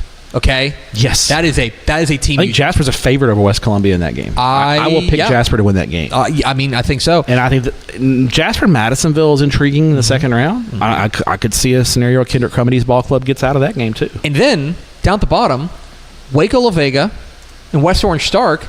would be a rematch, right? They played in the regular season neutral site game in Madisonville. West Orange won a close one. I think La Vega's playing good football right now. I think so too. Don Hyde's ball club they've grown. Yes. They've really grown after a slow start, and they're a team. Again, I always look at teams that play a physical brand of football. And, I mean, there's no doubt that they play a physical brand of football. That is one that's going to be very interesting. Region 3 is fascinating, absolutely fascinating. And then there's Region 4. Region 4 is, again, much like we were talking about with Gunner, it's the question in that region is always, is it Gunner or the field? And the question here is it Wimberley or the field? And for the first time in what feels like a while, there's an actual other contender in the field in Sinton. Well, Cuero, and Cuero's return. I think since Cuero's, I think, the last team to beat Wimberley within the region. Yeah. Cuero's not quite as strong as they are, but they're back, and they would play Wimberley probably in the third round, which will be. They'll get that. That'll be a tough matchup for Wimberley. It's much tougher for Wimberley. I just need to see how far the Cuero defense has come. Yeah, that's the question for me. I know they're going to score. Their offense is very, very good, but their defense gives me a little. And slowing down Cody Stover is going to be a challenge. I think Sinton at the bottom of the bracket has got a pretty good path to the fourth round. I think so too. Mike Troutman's ball club, Tristan Hansen, Derek Garcia, Jacoby Jones out. They've got that kind of the triplets there, and you know that Troutman's going to have them playing a physical brand of defense. And their defense. I just need Sinton people. If I come to a Sinton game, I need someone to bring me a tortilla burger. Thank you, and please. He's always like this, folks. Sorry. He's literally always like this. Look, the tortilla burger is it's a San Patricio County delicacy. I think we are careening. One more time for the camera. No, we're not doing that. One shot here? No, we're not one-shotting it. I will say I think not that one-shotting tortilla burgers. Sinton and Wimberley feels like a regional final. Oh, yeah. And that is going to be – that'll be box office. That'll be like changing of the guard moment there. Could be. Absolutely. That's the real question. This is the year for Sinton. If they're going to get it done, this is the year. This senior class has been together for a while. It's 4A Division II. A reminder, you can see our predictions at texasfootball.com/playoffs. On to 4A Division 1 we go, and in 4A Division 1, Region 1 has like what I'll call like the phantom favorite in the sense of there is, in my opinion, one team that can win this region that is so clearly the favorite that nobody's talking about for some reason. Buddy, if Stephenville doesn't win this region, I'd be stunned. I'd be shocked. I think it's because they lost to Ruston, but look, Ruston beat Longview. Yeah. Like, I don't hold that against Stephenville at all. No. Like, Ruston's loaded. They're the best team in Louisiana right now. Yeah. Any classification. I want to believe in a team like Lampasas is getting healthier, it sounds like. And they played Stephenville tough. Yeah. It was a 10-point game. Yeah. Like, that was competitive. Who out of Region or District 2? Because District 2 is the other place that has some West Plains, I think. Yeah. They were pretty dominant in district play. You know, Reed Macon, their quarterback, 4-year starter, has been around. I think if there's anybody other than Stephenville and Lampasas, it's West Plains. Well, by the way, this district's got some really weirdo first-round matchups. Andrews and Burnett, Lampasas and Pecos. Yeah. Just some oddball first-round games. What's fun about this time of year is that the stuff that you and I have been talking about since February starts coming into focus. And people are like, wait a second, Nederland's got to go to Texarkana? It's like, we told you. We told you that on February 9th or whatever. Go listen to February Tep Stepp. But this is I think you're right. Stephenville, not only in my opinion, are they the most complete team in this region, but they also, in my opinion, have the clearest path in this region. I think they're going to walk to it. I mean, all due respect to the teams on the bottom, I think Stephenville's going to win every game by 3-4 touchdowns. I totally agree. This is what it is. Don't disagree with you. On to Region 2. Region 2, I think, also has a clear favorite here by virtue of but that is more of a testament to like how good that team is in Salina. Because Salina has looked complete all year long. I also think that they got a pretty decent draw because the top half of that region, I think, is where things get hit. Yeah, I think Salina at the bottom of the bracket, they should, I think, roll to a regional final. I just don't see anyone at the bottom of the bracket that can stay within 3 touchdowns of them. The top of the bracket, though, buddy, you got there's going to be some bangers in the second round. You got, Springtown, Sulphur Springs. I think Sulphur Springs and Dallas Carter first-round game should be really fun. Alvarado, offensively, Alvarado is as good as any. Cartier Collier, yes. Cool name, cool game. He's a guy who just gets it done and puts up like 7 touchdowns just in his sleep. He's a 3-year starter. He's been there. And you got Panther Creek fresh off a dominant win over Sulphur Springs to close the season out. I think they're kind of flying under the radar because they lost to Salina so lopsidedly. I think no one's talking about Panther Creek, and they're getting their stuff together as well. There's going to be some fun. And then Springtown. Yeah. Like, we haven't talked about Springtown at all. They've won 9 in a row. Like, we could have a Springtown, Sulphur Springs, Alvarado, Panther Creek area round playoff games. Both at the top of the bracket, both top of the region, which is going to keep Salina relatively clean. Yes. That's the advantage of winning that district, is that it kind of clears your path there to make it so that they should be, again, a regional finalist at the minimum, and a lot of those teams they've already beaten. Over to the other side of the bracket, Region 3. It's time to have the Kilgore conversation. Because you're picking Kilgore not just to win the region, but to win state. I was on them in preseason. I'm sticking with it. I don't disagree with you, like, holistically. My concern for them is the ability to put together 6 consistent performances. It's fair. That's fair criticism of them. Because it feels like they're, like, at times they've looked like the best team in the state. And at other times, they have lost to a team that missed the playoffs. The Henderson loss was the head scratcher for sure. But since the Henderson loss, 42-7 over Chapel Hill, 42-21 over a very Window. wounded Chapel Hill team. I'm not trying Correct. to make excuses here, but 52-7 over Palestine, 48. Like, they've been dominant since. They then. have been, absolutely. So, and Chapel Hill, we talked definitely wounded, but you look at how Chapel Hill closed the season. Like, they beat Henderson 42-14. So this shows you how weirdo 9-4A Division 1 was. That's the thing. I can absolutely see Kilgore. I'm just saying this. I can see Kilgore winning the state championship, and I can see them losing to Needville in the second round. Like, both of those feel possible. I feel that same way about Huntsville in 5A Division 2. We'll talk them, about that. Yeah. Because that's the thing about. So I like this Kilgore team. They just scare me. That's the thing about it. The other team here, like, there's 2 things. One, Huffman Hargrave and Chapel Hill is a legit spectacular. It's a really good. Chapel Hill's got to go on the road. Yep. I don't think Brisbane's going to play this week. I've been told maybe area round he'll be back, but Ricky Stewart. They still got Ricky Stewart, and Chapel Hill's playing better. Yes. I think they figured out how to play without without Brisbane. And East Texas has just dominated this region the past 4 years or so. So tricky first round matchup. Pine Tree, I think injuries have hurt them a little bit. I wish they were fully healthy. I think they're still going to get to the third round. I think their defense can hold them in it. Yeah, it's the offense, a couple of key offensive positions. They've had some injuries. I think they can still get to the third round. Then it gets tricky because you potentially have a fully healthy Chapel Hill possibly in round 3.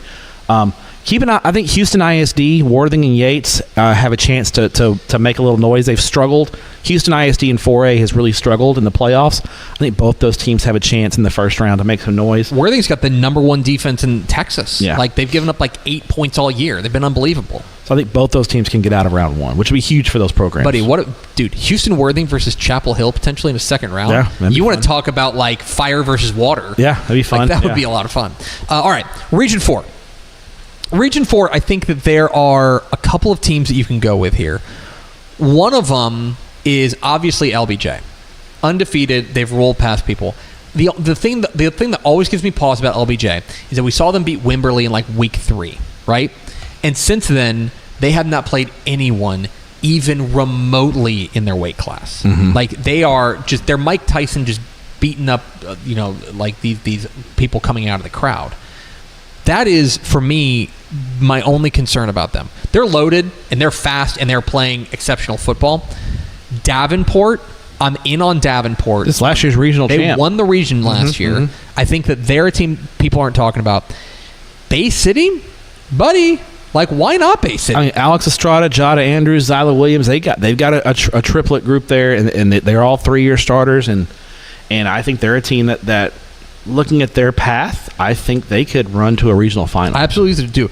By the way, I would love to, like, Cal Allen and El Campo. Yeah, the Reeve Bowl. If you are, the Travis Reeve Bowl.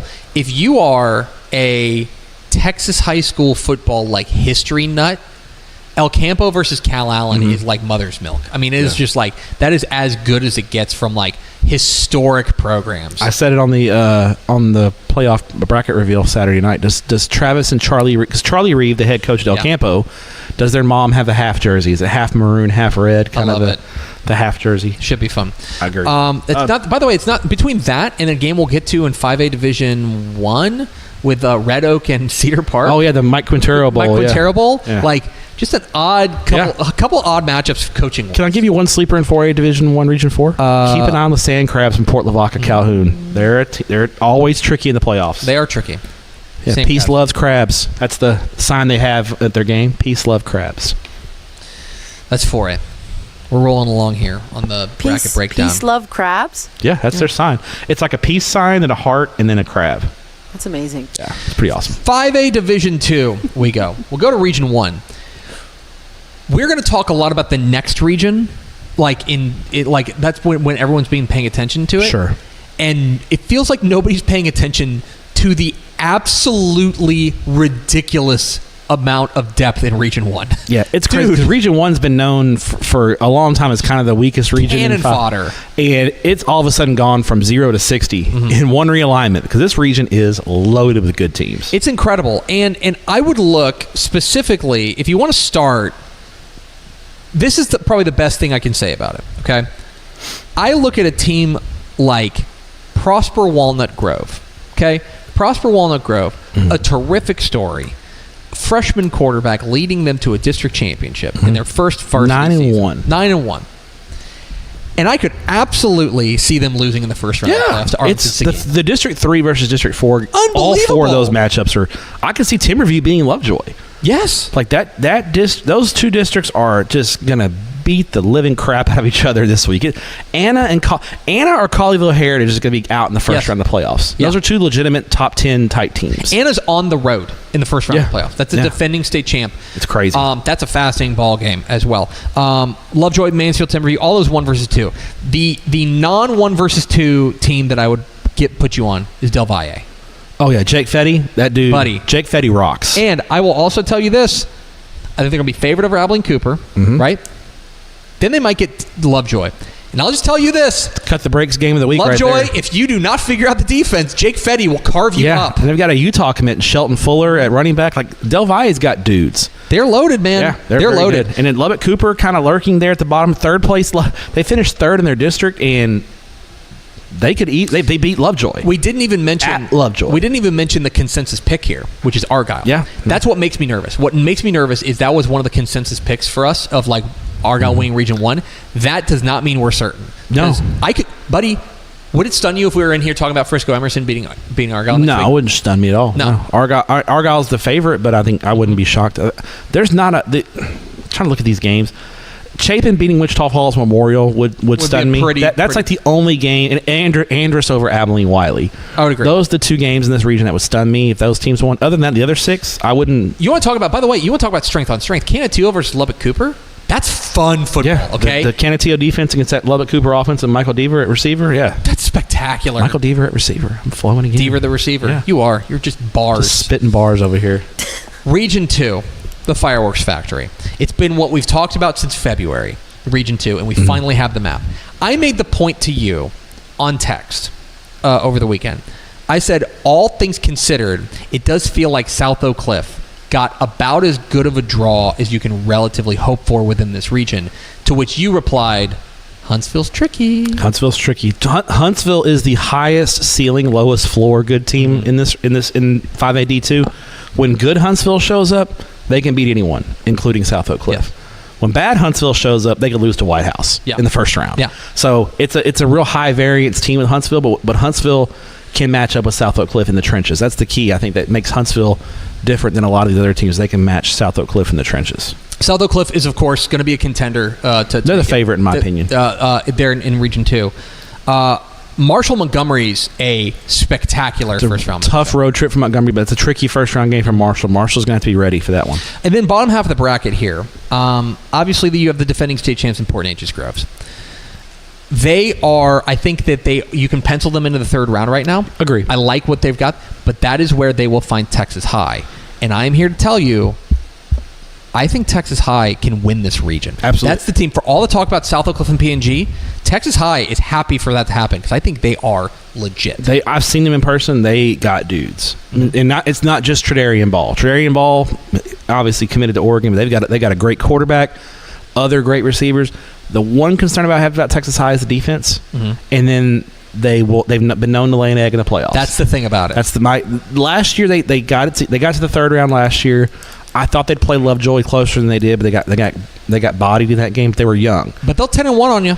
They have 10-1 in the past. So, and by the way, Nederland's coming to town, and Nederland's not a team to be messed with. No. That's a team that was an overtime away from winning that district. Exactly. So they're a good fourth place team. It is a fascinating region.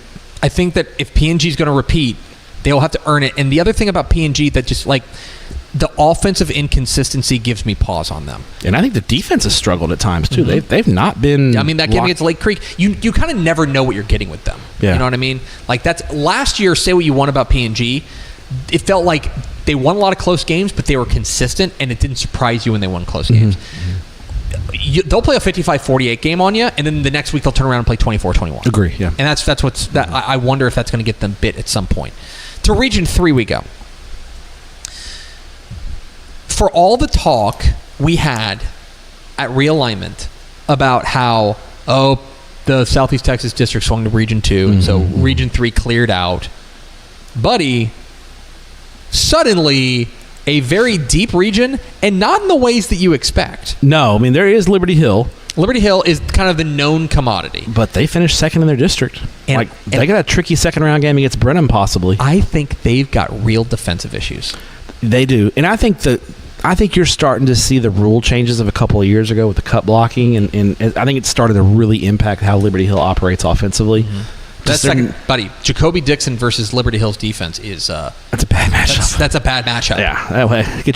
Brenham's the sleeper here. Yeah. Like nobody's talking about Brenham. We're going to talk about some of the other teams here, but like Brenham is loaded. I think obviously Richmond Randall's the favorite at the top of the bracket. They've just been dominant, including a 20-point win over Iowa Colony, who's another favorite at the bottom of the bracket. Landon Williams-Callis has just been unbelievable. They got a lot of other playmakers aside from him. This is a team that went to the third round of the playoffs last year, a year ahead of schedule. They're complete, man. They are a complete team. And then I think Bastrop, what a win over Liberty Hill by Jake Griedel's ball club. This is a real question. I would need to look through their history. There's a chance that's the biggest win in Bastrop football history. They had a really good team. They lost in the third round of the playoffs at AT&T Stadium. I think it was AT&T Stadium when they lost to Frisco Liberty. When Frisco Liberty had Jay Ajayi. Oh yeah, they lost to Frisco Liberty in that game. They made to the they beat Frisco Liberty. Did they beat Frisco Liberty? And then they lost to Mesquite Poteet in 2010. So that's probably Malik Jefferson's Mesquite Poteet team. Yeah, and Bastrop had a guy named Josiah Monroe. It was really, really so good. So at the very least, I'm comfortable saying that's their biggest win in like 15 years. Sure. What a job Jake Griedel's done. Yeah. He's done a terrific job. And by the way, buddy, Waco U and Fort Bend Marshall. That's a track meet. That's a sexy first round. It is really, really hot. Hot. Yes. Very good. Thursday night at Waco ISD. If you're not doing anything, go down to Waco and watch that. Here's the other thing. Brenham, Texas City. Texas City, it's a long road trip to Brenham. It's a hard road trip going all the way through Houston to get up there, yeah. But that is not a bad Stings team. No. And if that gets into a shootout territory, Texas City can hang. Yeah. I am Region 3, I think has exceeded all expectations as far as it's going to be fun. It's going to be a lot of fun. Region 4. To Region 4, I hate to narrow it down. This comes down to maximum 3 teams, and you could even talk me into 2. Now, they're both at the top half of the bracket. We're talking about Alamo Heights and Miller and Corpus Christi Miller. Sure. They look like the favorites here in Region 4. You and I are both on Miller. I like this Miller team a lot. It's now or never. It really does feel if they're going to win it, it's because this is a senior heavy team. They lost in a regional final last year. They got playoff experience. They got experience at quarterback. If Miller's going to win a region, it's got to be now. Yeah. I think they have a favorable draw to play Alamo Heights in a regional final. Alamo Heights, of course, Michael Terry. I don't know if Alamo Heights has really been tested. I think that District 13, didn't live up to our expectations. Other than Bernie. Yeah, and that's the other team I want to talk about. Yeah, Bernie's, I think Bernie got a great draw at the bottom. I think they did. I think they're going to cruise to a regional final. I think you're right. And I think that their quarterback, Hank Hendricks, has really grown up and is playing a lot better. That, to me, what was the final score? What was the Alamo Heights-Bernie final score? Live coverage of me looking that up now. Look that up. Because that's one of the things, to me, that's the real litmus test here. Because Alamo Heights, again, just District 13 didn't, or 15, or 13 rather, did not play out to be like we thought it would. 35-28. So it's a good game. Yeah. I'd love to see it again. Yeah. Love to see it again, but they'll have to get past Miller in a really interesting ball game there. It's a fun region. Gregory Portland Victoria West is an interesting first-round matchup. Yeah, former district rivals. Yeah, former district rivals going at it, so keep an eye on that one. That is 5A Division 2. To 5A Division 1 we go, Matthew, on this very brief podcast. Do not check the timestamp. 5A Division 1. Sorry to my wife. I'm supposed to be home. Oh, no. 5A Division 1. Let me text her at this next when you start talking. 5A Division 1, Region 1. Honey, Step's talking too much. It's Aledo, and guess what? They're back. Mm-hmm. I made this point on the show today. If you're going to get Aledo, it's probably this year. Mm-hmm. This feels like a very good Aledo team. It does not feel like a great Aledo team. They've shown that they're human. They've shown, they bleed. They do. And I think, so I went against the grain, and I took Denton Ryan. Mm-hmm. Partly because I think Denton Ryan, they're playing for something bigger than themselves right now. You know, their defensive coordinator, tragic loss of their defensive coordinator, and I think they've got something to play for. And I think that first half against Aledo, when they dominated Aledo and ran out to a big league, showed that they can play with Aledo. Now, it fell apart in the second half, but I think Denton Ryan is capable if they can put 4 quarters together. And then even Richland took Aledo to overtime. So there are teams. They can be had. Yeah, I wish Abilene's just been hammered by injuries. I don't think Abilene's got the juice in the second round this year. But I think it's District 3. I think Abilene I think Aledo, Ryan, or Richland, one of those 3 is going to win the region. If you're going to dream, I think Lubbock Monterey could be tricky. They're playing great football. And then if you really want to dream, look at El Paso El Dorado in the top of the bracket with the running back Ray Estrada. You know, there's only 2 undefeated teams in this region, Matthew. El Paso El Dorado. Yeah. And the mighty Rough Riders of Saginaw. That's right. What a job Mike Peters has done there at Saginaw. We used to call Saginaw Sag Nasty when I was a kid. So, but I think that they might be. Write that down, VNA. Yeah. I mean, I'll say this: third round Saginaw does not feel out of the ordinary. It feels doable. No. Third round Saginaw would be fantastic for them. But I mean, it's Aledo. Until somebody takes the crown. Sure, they're the favorite. I went a little off the board with Denton Ryan, but we'll see. But you're a hater. To Region 2. To Region 2. I hate your favorite team. This one, Region 2 feels weird because for all the talk we have about brand names here, I'm not sure I love any of these teams. No, I think that's a fair assessment. I'm not sure I look at it and I'm like, man, that team's just rock solid, can't be beat. I think if Lone Star was healthy, losing Davian Gross, he's such a special player. Losing him hurts. But still, nice win over Reed to close the regular season out. We got the Quintero Bowl, Cedar Park and Red Oak. I mean, you got West Mesquite at 10-0, but they haven't really played anybody, and they don't have the playoff pedigree. That's the playoff pedigree is a concern. I mean, Midlothian's there. Midlothian and Lake Belton's a fun first-round matchup. I'm a big Georgetown guy. I think they're the team that no one's talking about that's going to win this region. But I could also see Burleson Centennial going down there and giving them a real challenge in the first round. And then there's Highland Park. Highland Park quietly. This might be the first time we've uttered their name all year long. Buck Randall. It's weird Highland Park has a quarterback named Buck. I'm sure it's not his real name, but Buck Randall, he's been solid. They're just rock solid. I feel like Buck Randall should be the quarterback at Colorado City or something. And I also think that they'll feels like they're going to walk to the third round where they'll see Georgetown. And Georgetown versus Highland Park is very interesting. Mm-hmm. I went with Frisco Lone Star. I think that they are probably the most complete team that I've seen enough out of. Mm-hmm. But they'll drop a stinker. They'll drop a stinker on you. Yeah. I know. That's Region 2 feels much more wide open. And in years, if you remember, it was not that long ago, maybe last year. 5-1 Region 2 was just like, man, every great team is. It's the wood this is chipper. The College Station, and they were. I was over there, and it was a Longview was in there, it was like that was in the wood chipper. To Region 3. Region 3 is probably the new wood chipper, and you've got a really interesting mix of ball clubs in a wide swath of the state. Houston, Austin, Brazos Valley, and a tiny smidgen of East Texas in there. Well, the smidgen of East Texas is Lufkin. Yes, Lufkin, and they are good. Buddy. Yeah. Lufkin, you want to talk about peaking at the right time, too? Mm-hmm. We're probably looking second round Lufkin and College Station. Oh. My football pants are going crazy It's over just that one. spectacular football there. Excited about that. I think Angleton and Pflugerville-Weiss is straight up the best game in the state this week. That's a great matchup in the first. A tough road trip for Pflugerville-Weiss, but their 2 losses are about less than a touchdown at Consol and College Station. Speaking of which, Consolidated down at the bottom of the bracket. I wish Jonah Williams were healthy. I do too. The second round matchup of Consol in a fully healthy Galveston ball. Yeah. But for those who don't know, we don't expect him. Maybe like if they were to play deep in the playoffs. Yeah. Don't expect him before Thanksgiving. Exactly. And that really, really stinks. I will say this: you're going to have like LaPorte, Austin Anderson, Houston Sterling, Barbers Hill. Somebody's making the third round of the playoffs. It might be Austin Anderson. Yeah, I mean they got that dude, Ed Small. Ed Small. Yeah, one of our favorite players in the state. A dude's rock player right there. This does feel like really balanced regionally, and I think you're going to get some real heater second round matchups here. This is a good region here. It is a great LaPorte, LaPorte and Barbers Hill second round. Those two schools are like 10 miles apart from each other. Yeah, exactly. Great right. game. And then Region 4.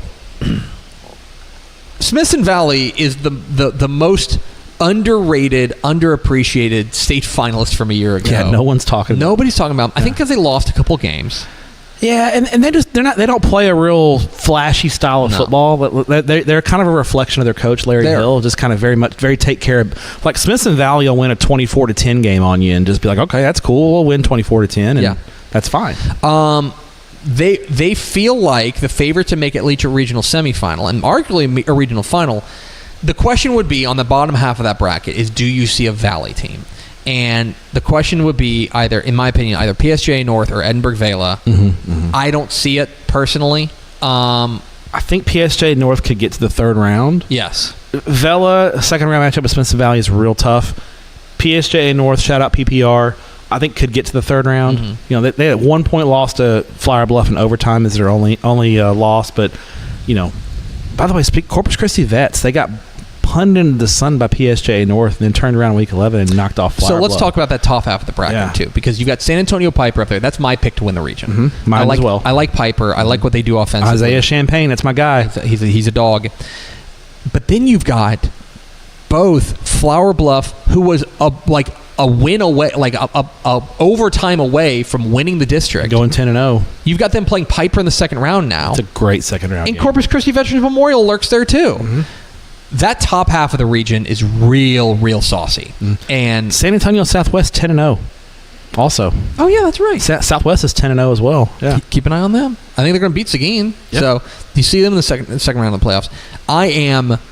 I think we're probably heading for, if you were to ask me, probably Piper versus Smithson Valley. Round 2. Yeah. No. Regional final. No, I mean, but round 2, the second time they played this year. Oh, yes, round 2. Correct. Yeah, play each other again. A fascinating region that I could see go in a variety of different ways there. 5A Division 1 Region 4 is going to be a lot of fun. That's it. Great podcast. Great podcast. Bye. Okay, we'll talk a little 6A if you guys want. If you want. 6A Division 2. We'll start with Region 1. You've hung around this long. You might as well. This is your gift. Region 1. Gift. Gift is a word.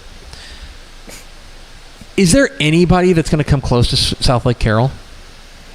Like, that's my thing. I keep looking at this. Like, for all we talk about Region 3 of, like, sometimes Division 2 is like the leftovers region. Buddy, Region 1 looks like the leftovers region. I think second round, I wish Friendship was on a different side, because I think Friendship's the cut the brakes team in the region, and maybe they just get in one of those 65, 64 shootouts and can win. I mean, their one losses to Byron. I think they lost to San Angelo Central last game. I don't think they had a lot of, but they lost to Byron Nelson by 1 point in week 1. I think Friendship's a team to watch out for in round 2, but South Lake Carroll is the clear cut favorite. The computer. Let's put it this way: the computer. Denton Geyer is a second ranked team in this region. And right now, the computer would install Carroll as an 18-point favorite over Geyer. That's significant. And Geyer, between 1 and 2, that's a big gap. I will tell you that Geyer, they're high variance. I don't trust Geyer this year. I don't either. The offense is too inconsistent. They just something does. They don't seem like they're flowing. No, offensively. They don't click. No, they don't click offensively, and just the inconsistency.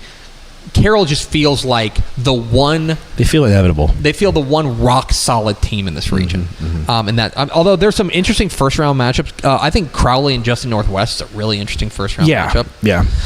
As well as Hebron and Prosper Rock Hill. First ever playoff appearance for Rock Hill. Congratulations to those guys. And that's a huge, huge game there. I'm fascinated by that one. But yeah, I mean, Region 1 feels like South Lake Carroll. I think that was a unanimous pick, and I feel pretty good about it. Yeah, I do too. To Region 2, this is where we get saucy. You have DeSoto, and they're the favorites. 2-time defending 6A Division II state champs. And they are the favorites. They should be the favorites. Yeah.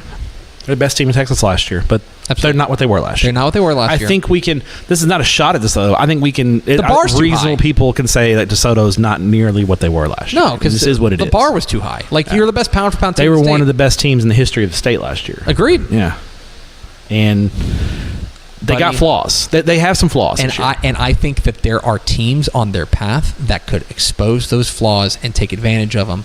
I think Wiley East or Forney in the second round. Well, Wiley East gave DeSoto a pretty good run last year in the second round. Like, they won't be intimidated by DeSoto. And then I know the rematch. You can see my predictions. Yeah. Buddy Willis has got the juice. The thing about Willis that people are going to say, oh, they lost DJ Lagway. And yes, they did lose DJ Lagway, but I think Willis at every other position is better this year than they were last year. And I think that they obviously, look, Jack Emerson is not DJ Lagway. They don't need him to be DJ Lagway. No. But I think that you can make an argument that they are holistically I think they're a better team. A better football team. I agree. This year. They don't have that guy, but they have a different guy in Jermaine Bishop. Yeah, they're better on the offensive line. They're better on defense. I think their receiving core is more mature. I think that to me, like, I'm already catching hell from DeSoto people. Shocking. I'm sure Claude's going to text me. Or he's going to thank me. Or he's going to thank you for giving them some motivational material. Yeah. Exactly right. I think DeSoto and Willis is a coin flip game. Okay. And right now, I think I trust Willis's defense a little bit more. Okay. That's where I'm at. Longview's interesting. Longview's very interesting. I like their defense is playing. They haven't allowed a point in 10 quarters. They're playing great. My concern with Longview is they are very reliant on Boosie Washington. Yes. Like, it's Boosie or bust. if you're Boosie or bust for sure. He's been awesome, but if someone slows him down, can Longview move? Do they have a plan B? Yes, and I don't know if they do this year. I don't know. I will say though, like, who on the bottom half of that bracket though really, like, I think Cy Ranch Klein Collins a really interesting first round matchup. I think Lancaster is a tricky matchup. They beat Longview in the playoffs last year in 5A. Lancaster's record's not going to wow you, but look who they've lost to. Like, their losses are to Aledo, North Crowley, Duncanville, DeSoto. Like. Okay, like Lancaster's still very, very, very, very strong. So that's a tough second round matchup for Longview. Lancaster's got to go to Killeen in the first round. Spring Westfield's interesting. I don't know that they are as formidable as they have been in the past. Offensively challenged. Yeah, exactly. Yeah. That's the thing. They're going to have to win like real ugly slog games to win that kind of game. But I think the real box office is at the top of that bracket, and all eyes are going to be on DeSoto, and they should be. The 2-time defending champs do feel gettable, more gettable than they were last year. Agree. The question is, can anybody do it? And it's easier said than done. To Region 3. Region 3, like the era of Region 3 in 6A Division 2 being the leftovers, it's over. Like that, I'm ready to close the book on that, because this is a straight up capital V, capital G, very good region. Agree. You have Summer Creek, the defending regional champ, 2 losses on the year, both to Atascocita and to North Shore. Pretty good. Okay, yeah. But should have beat Atascocita probably. Should have beat Atascocita. But second round matchup with Hightower. Very good Hightower team. Third round matchup with Jordan, Katie Jordan. That's power's picked them. Yeah. I mean, they got that guy in Andrew Marsh. They do. They got that guy. That top half of the region is dirty. The bottom half feels wide open. Yeah, I like Shadow Creek. I know they lost their quarterback. They've been pretty good still. But even without him, their defense really stood on its head. That's the key with Shadow Creek. Their defense has played great recently. Hey, look, don't sleep on Kingwood. I know. They lost to Atascocita by a point, and they're playing good football right now. I think we're looking at a Kingwood Shadow Creek second round matchup, which is kind of really, really tasty. Good. Yeah. Oh yeah. That'll be on Texan Live, I'm sure. That bottom half does feel more wide open. The top is a brutal part of that region. And then down to Region 4. Now, if you did want to say that this is the quote-unquote leftovers, I might agree with you. Vandegrift has been extremely quietly excellent. Yes. Like, they lost their opener to Cedar Park. They lost to Cedar Park week 2 or week 3, yeah. And everyone kind of forgot about them. And now they've rattled off. They finished 9-1. Yeah. And they've been rock solid. Drew Sanders doing it again. I think they've got a very nice draw. I think they're going to cruise into the third round. Where they're probably going to see Louis Steele, and we will have our San Antonio referendum. Our annual San Antonio referendum. Yeah, the bracket broke good for Steele because Westlake and Lake Travis didn't go. Westlake didn't go Division II, but Vandergrift in round 3 is not a cakewalk. No, so it's going to be a tough matchup. That bottom half of the bracket.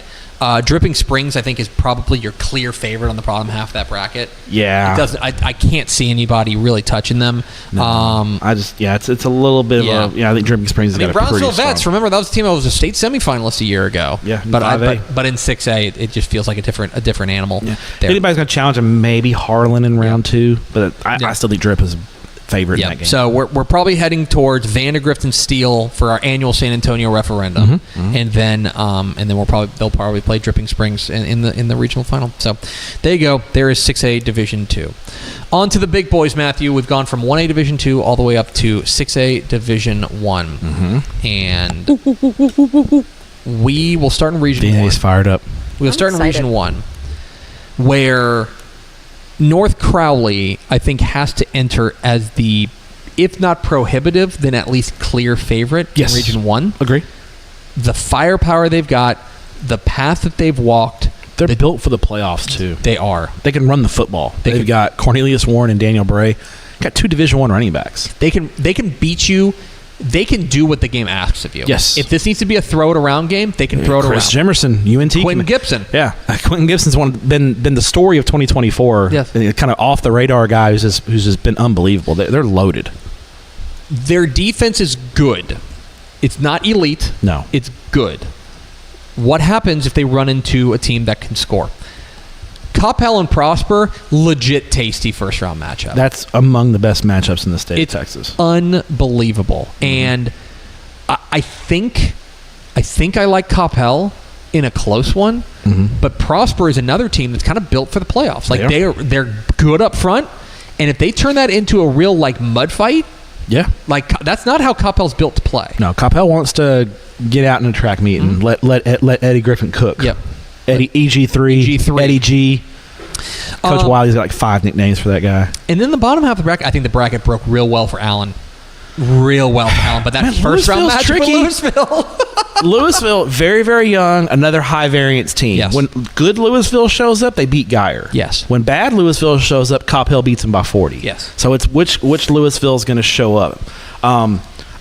Nobody's talking about Trinity. 9-1. I think Trinity is kind of like this. They're enjoying flying under the radar. They're playing better defense this year, and we know they can run the football. And they're throwing it around too. Keep an eye on Trinity. That's a team that I think is going to be in the third round of the playoffs. Yeah, they're going to be in the third round because they'll beat Mansfield, and then they'll probably, although Mansfield's eaten too. Yeah, that's another good first round. Trinity and Mansfield's a good first round. And then Franklin, they'll play the winner of Franklin and Legacy. The only tricky thing about that is that if they play Midland and Legacy, it's going to be in Midland this year because it's a demand game. Because Midland came to Pennington and beat Trinity last year. But Trinity can run the football out in West Texas. No big deal. Excuse me. Keep an eye on that one. Region 1 is fascinating. North Crowley does feel like the favorite there. Although, again, first round matchup with Byron Nelson is not. No, it's not an easy first round. That's my Saturday game. Yeah. Okay. To Region 2. Region 2, Duncanville versus the Field. This is the region that I think is kind of the most boring. I think Duncanville's the prohibitive favorite in this game. This region. I think that if they were to see Saxe or even Rockwall in the second round, and they were to just lure them into just a wild ass shootout, maybe things get interesting. But Duncanville's got Keelan Russell and they're built for that. Yeah, Duncanville's okay. This is a Reggie Samples team that doesn't mind throwing it 50 times a game. They're fine with that. Sure. The Woodlands is interesting, 9-1, but the team that I look at as far as a team that is probably the chief challenger to Duncanville, if you can say such a thing, but they would still be 15-point underdogs according to the computer. Shifted into hashtag Maximum Bears. Maximum Bears, yeah, Max Bears. Yeah, I think Bridgeland's the team to watch out for at the bottom of the bracket. They got the play up front and the good skill talent. The one concern I have about Bridgeland is the one really athletic team that they played, Ridge Point, beat them. Yes, that's the concern. North Forney's kind of a weird sleeper because of Legend Bay just puts the cape on. He's got the guy. Yeah, they've got the guy. Yeah. And it's like... But somebody else is going to have to... they played Longview and got shut out. And Longview just said, okay, we're going to make someone other than Legend Bay beat us, and it didn't work out. To Region 3. And, again, the Fireworks Factory. Loaded again. This region is so loaded. Galena Park North Shore... Okay, they're going to beat Deer Park. Not a bad Deer Park team, by the way. Remember, Deer Park last year gave North Shore a game for about a half. North Shore, we didn't talk about Week 11, but they looked like a state. They looked like 2018 North Shore. They looked championship caliber. They bodied That was Summer as Creek. complete a performance as we've seen But from them. if they're going to run the table in Region 3, if North Shore wins a state championship, this gauntlet, Deer Park, Fort Bend Ridge Point, who is loaded. They got hyper athletic. a dozen Division I kids. Katy, Atascocita, Again, Westlake or Lake Travis, and then possibly the state championship game, North Crowley or Duncanville. If they run that gauntlet, that's all-time great team status. If North Shore can run that gauntlet, I don't know if they can. That's a lot to ask. That's a lot to ask. As talented as North Shore is every single week, because you mentioned Ridge Point, they're absolutely terrific. They're really, really good. Katie's Katy. You know exactly what you're going to get. They're going to run the ball. They're going to do play act. Gunnar Nelson, I've maintained, super underrated. Just an operator back there at the quarterback spot. I will say this. I like Cy Falls a lot. Okay? The top half of that bracket, that's a team that is going to fly under people's radar. Their defense and their playmaking defense. Like, they make big splash plays. The bottom half of that region, it's not like things get any easier. You've got Atascocita on the road at Dickinson. Tough first round. They'll be favored. Tough matchup. And then no one's talking about Fulsher, Caduty, and those guys. The 5 horsemen. They run the ball. They are rolling right now. And Fulsher, they'll onside kick on you. They're going to go for 2. They're going to get wild ass on you. It is really every single week. There's going to be 1 or 2 box office games in Region 3. It's going to be fun. That's what's going to be excellent about this. Finally, in Region 4, this is in my opinion, much more clear of like. I think it would be stunning if we didn't have an Austin dominance. We are careening towards Lake Travis Westlake Part 2. It does. We're just on a path. Lake Travis runaway train. If Lake Travis can beat Round Rock, and I think that they're clear favorites over Round Rock. Yeah.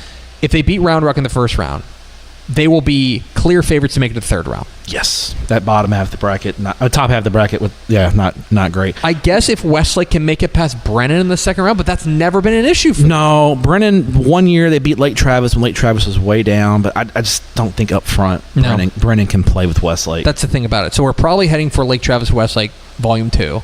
That feels like once they both got put in that bracket, that felt like the most natural thing. Because there's... The problem with San Antonio this year is that I don't think there's a middle class. Like, I think that they've got Steele at the very top, and then really good team, at least in 6A. In 5A, they've got a bunch of really interesting teams. Yeah, San Antonio's better in more interesting in 5A. It's Steele, 6A. there's a gap, and then there's Brennan. Exactly right. That's the thing. Yeah. And Steele going to Division 2 is good for Steele, but it's bad for San Antonio as a whole because they're not going to have those types of teams that can hang with these Austin area powers. Yeah, I think I think you can put it, I won't say pen, but pencil at least. Dark pencil. Yeah, Lake Travis Westlake regional final. Other than all of that, we did it. I don't know if there's anything else to say. High five, we did it. We did it, buddy. Look at us. We did it. Look at us. Just a couple of guys talking football. All 12 UIL Texas high school football brackets broken down for your pleasure. And we hope you enjoyed that. Let's see if Vianney Moreno wrote anything. I was going to say rib for her pleasure. No, we'll do this first. Vianney, God almighty. It's okay. Vianney, what'd you write down? Long day. you're going to ask it? We'll do where I'm going last. We'll do what? Yeah, what'd you write down? Okay. Really quickly, some really good stuff. I sent a picture to Pickle, and she thought it was very funny. Scott Surratt Revenge Tour. Of course. Tortilla Burger. Oh, yeah. Tortilla Burger. Peace Love Crabs. Yep. Diener the Receiver. Is that right? Yeah, Deaver the receiver, yeah. Michael Deaver. Going to Tech? Yeah, committed Texas Tech, yeah. Saginaw Sog Sag Nasty? Yeah, Sag Nasty. That's what we used to call Saginaw in high school. Sag Nasty? Sag Nas for short, yeah. Yeah. Boosie or bust. Boosie or bust. It's A lot of these are things that I say. Yeah. This is a Is recurring it? theme. Yeah. Is You're being it? bullied. You are banned from Atlanta. You are banned from Lano. No, Atlanta. You're Atlanta. banned from I'm banned Atlanta. from Atlanta. You're banned from Lano. Yes, me and Mike Roach are banned from Lano. I think Hudson maybe You were just there by when proxy. were you there when they got Jonathan Brooks? I was there when they got Jonathan Brooks. Yeah, and then I was there. Then me and Roach were there when Edna punted them into the sun too. So Pickle was like, everybody slid into Pickle's DMs. yeah, Pickle was like, you are not allowed at any more Lano games. Great. That's it, guys. Where are you going this week? I'm a value shopper in round one. So it's my yearly trip to Amarillo. I'll get to go to Donut Stop. Shout out to Donut Stop. Nice. Thursday night doubleheader at Kimbrough or Happy State Bank Stadium. First game is Sunray and Olton, so I get to see our sweet boy. I will give Armando Lujan his personal invite to the Dudes Rock Thank dinner. you. Yeah. Yay! I'm post game. I'm getting a picture with Armando Lujan and sending it to you. Absolutely. And then I wish I could get a picture. Thursday night Canadian and Muleshoe. Love it. Wish Muleshoe was healthy. Yeah. Unfortunately, injuries have hurt them. Friday I'll be at Kimbrough or Happy State Bank for the 4:00 game, which is Panhandle and New Home. Man. And then I'm going to head over to Hereford, where the smell of money emanates through the air for a good game. Abernathy and Stinnett, West It's a good Texas. game. Very good Underrated game. West Texas team. Then I'm going to hop on a flight. Thank you, Southwest Airlines. Please sponsor Tep and Stepp for Saturday 1:00 game between Byron Nelson and North Crowley. Good game. Which is like 5 minutes from my house. There you go. So there you go. That's my 5 games, round one. Nice brief podcast here previewing all 12 UIL Brief, Texas. guys. So brief. That's going to do it for us. Brief. Thanks for being a Dave Campbell's Tell Texas. Tep wife I'm sorry. Thanks for being a Dave Campbell's Texas Bowl subscriber. Stepp, thanks for your courage. Thank you. We will talk to you next week for a much more normal episode of Tep and Stepp. Bye.